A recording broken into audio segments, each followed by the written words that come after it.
Part 1. From the Dark. Of Herbert West, who was my friend in college and in afterlife, I can only speak with extreme terror. This terror is not due altogether to the sinister manner of his recent disappearance, but was engendered by the whole nature of his life work, and first gained its acute form more than 17 years ago, when we were in the third year of our course at Miskatonic University Medical School in Arkham. While he was with me, the wonder and diabolism of his experiments fascinated me utterly, and I was his closest companion. Now that he is gone and the spell is broken, the actual fear is greater. Memories and possibilities are ever more hideous than realities. The first horrible incident of our acquaintance was the greatest shock I ever experienced, and it is only with reluctance that I repeat it. As I have said, it happened when we were in medical school, where West had already made himself notorious through his wild theories on the nature of death and the possibility of overcoming it artificially. His views, which were widely ridiculed by the faculty and his fellow students, hinged on the essentially mechanistic nature of life, and concerned means for operating the organic machinery of mankind by calculated chemical action after the failure of natural processes. In his experiments with various animating solutions, he had killed and treated immense numbers of rabbits, guinea pigs, cats, dogs, and monkeys, till he had become the prime nuisance of the college. Several times, he had actually obtained signs of life in animals supposedly dead, in many cases violent signs, but he soon saw that the perfection of this process, if indeed possible, would necessarily involve a lifetime of research. It likewise became clear that since the same solution never worked alike on different organic species, he would require human subjects for further and more specialized progress. It was here that he first came into conflict with the college authorities and was debarred from future experiments by no less a dignitary than the dean of the medical school himself, the learned and benevolent Dr. Allen Halsey, whose work in behalf of the stricken is recalled by every old resident of Arkham. I had always been exceptionally tolerant of West's pursuits, and we frequently discussed his theories, whose ramifications and corollaries were almost infinite. Holding with Haeckel that all life is a chemical and physical process, and that the so-called soul is a myth, my friend believed that artificial reanimation of the dead can depend only on the condition of the tissues, and that unless actual decomposition had set in, a corpse, fully equipped with organs, may, with suitable measures, be set going again in the peculiar fashion known as life. That the psychic or intellectual life might be impaired by the slight deterioration of sensitive brain cells, which even a short period of death would be apt to cause, West fully realized. It had at first been his hope to find a regent which would restore vitality before the actual advent of death, and only repeated failures on animals had shown him that the natural and artificial life motions were incompatible. He then sought extreme freshness in his specimens, injecting his solutions into the blood immediately after the extinction of life. It was this circumstance which made the professors so carelessly skeptical, for they felt that true death had not occurred in any case. They did not stop to view the matter closely and reasoningly. It was not long after the faculty had interdicted his work that West confided to me his resolution to get fresh human bodies in some manner, and to continue in secret the experiments he could no longer perform openly. To hear him discussing ways and means was rather ghastly, for at the college we had never procured anatomical specimens ourselves. Whenever the morgue proved inadequate, 2 local negroes attended to this matter, and they were seldom questioned.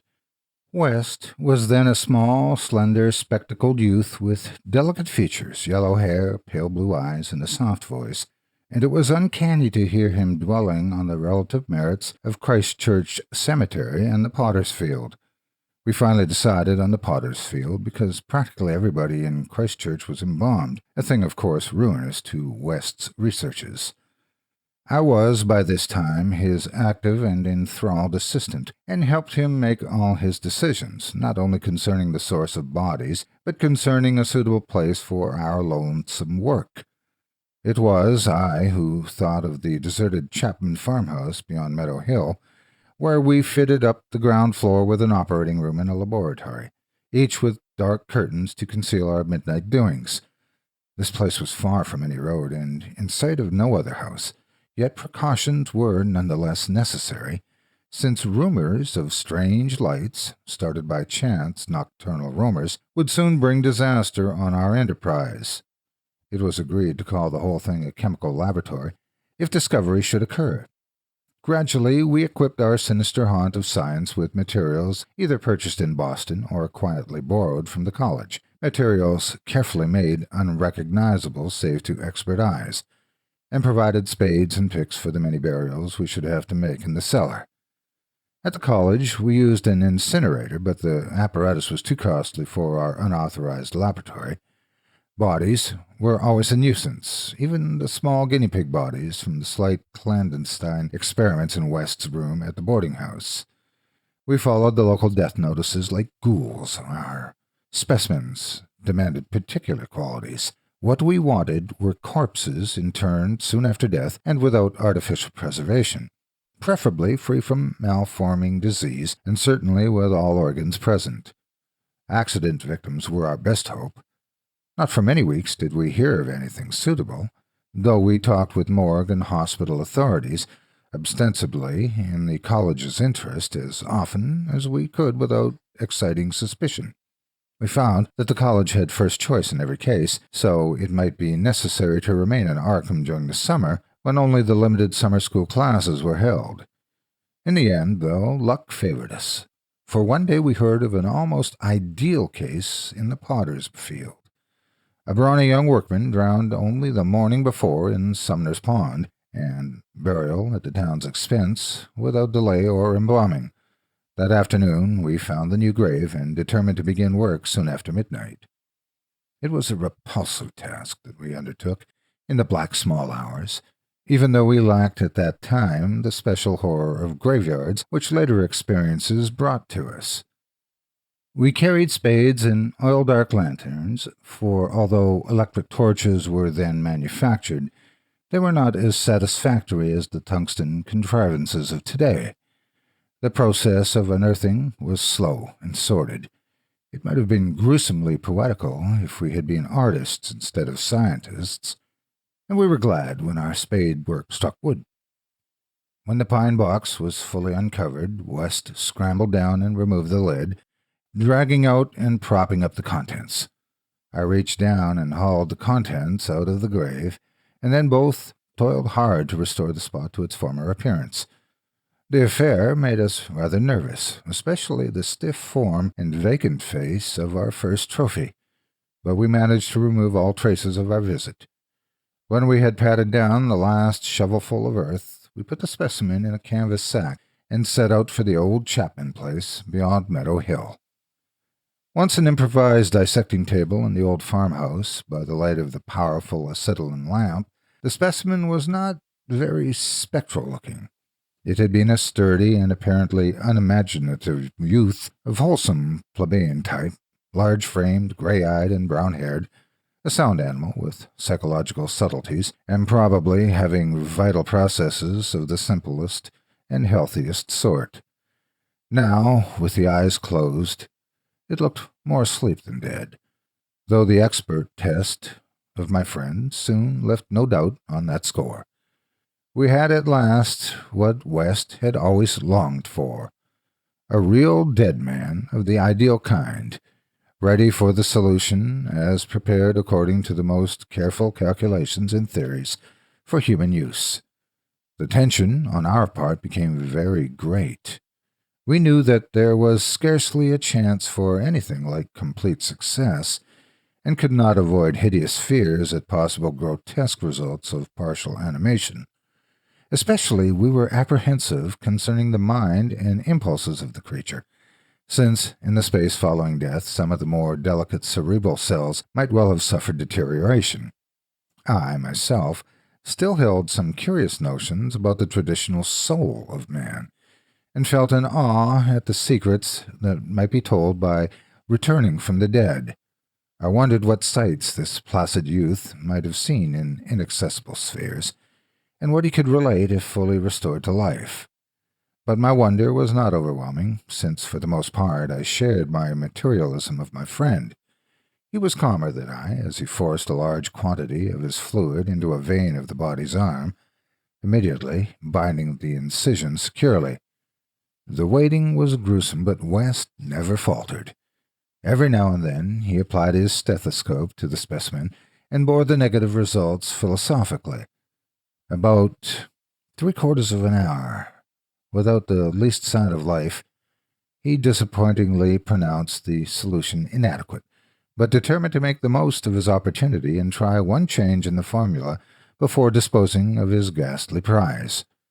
We had that afternoon dug a grave in the cellar and would have to fill it by dawn, for although we had fixed a lock on the house, we wished to shun even the remotest risk of a ghoulish discovery.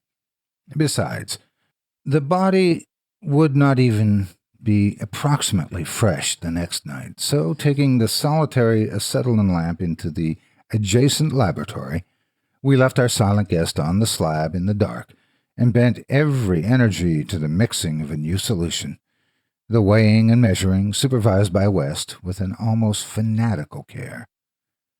The awful event was very sudden and wholly unexpected.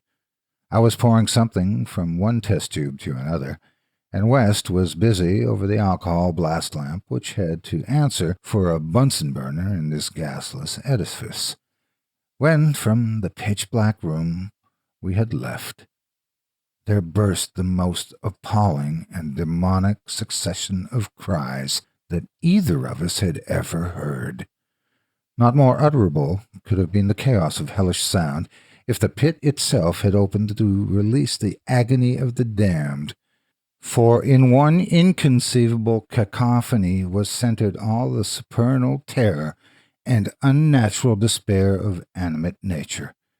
Human it could not have been. It is not in man to make such sounds, and without a thought of our late employment or its possible discovery, both West and I leapt to the nearest window like stricken animals, overturning tubes, lamps, and retorts, and vaulting madly into the stared abyss of the rural night. I think we screamed ourselves as we stumbled frantically toward the town, though as we reached the outskirts we put on a semblance of restraint, just enough to seem like belated revelers staggering home from a debauch. We did not separate, but managed to get to West's room, where we whispered with the gas up until dawn.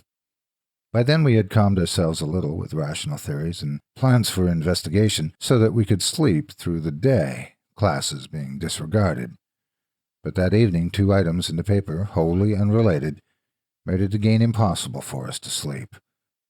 The old deserted Chapman house had inexplicably burned to an amorphous heap of ashes that we could understand because of the upset lamp.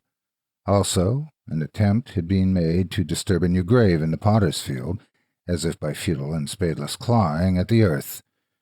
That we could not understand, for we had patted down the mold very carefully. And for 17 years after that, West would look frequently over his shoulder and complain of fancied footsteps behind him. Now he has disappeared.